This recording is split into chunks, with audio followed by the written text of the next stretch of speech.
Derek Elton Walcott আজ পড়ব তার কবিতা। সেন্ট লুসিয়া, ক্যারিবিয়ান দ্বীপপুঞ্জের 23শে জানুয়ারি তার জন্ম। 1930 খ্রিস্টাব্দে ল্যাটিন আমেরিকার দেশ সেন্ট লুসিয়ার ক্যাস্টিজে কবি, নাট্যকার, শিক্ষাবিদ।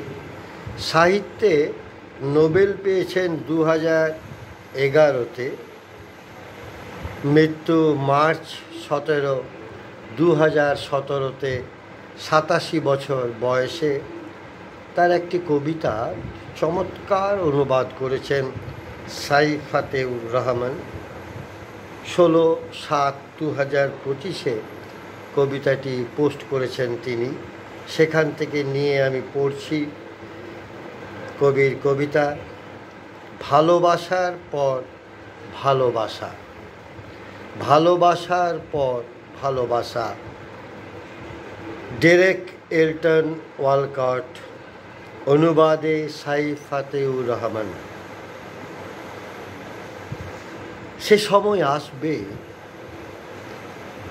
অভিনন্দন জানাবে নিজেকে, সানন্দ হৃদয়ে নিজের দরজায় দর্পণে, আর হাসবে পরস্পরের দিকে চেয়ে। সে বলবে, বসো এখানে, বসো, আহার করো। তোমার মাঝে আগন্তুককে পুনরায় ভালোবাসবে তুমি। তাকে পান করতে মদিরা দাও, রুটি খেতে দাও। ফিরিয়ে নাও তোমার সেই হৃদয়কে। তোমাকে ভালোবেসেছে যে আগন্তুক, আজীবন অবজ্ঞা করেছে যাকে।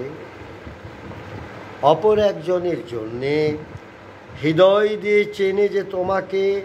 ভালোবাসার চিঠিটি, ছবিগুলো, হতাশা ভরা নোটগুলো অপসারণ করো বুক শেলফ থেকে।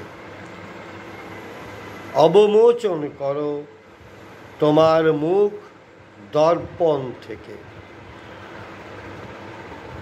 এসো, আসন গ্রহণ করো, জীবনকে উপভোগ করো। বললাম নোবেল বিজয়ী কবি ডেরেক এলটন ওয়ালকটের কবিতা। কবিকে এবং কবি অনুবাদক বন্ধুকে আমার শ্রদ্ধা, শুভেচ্ছা ও ভালোবাসা। কবির জয় হোক, কবিতার জয়।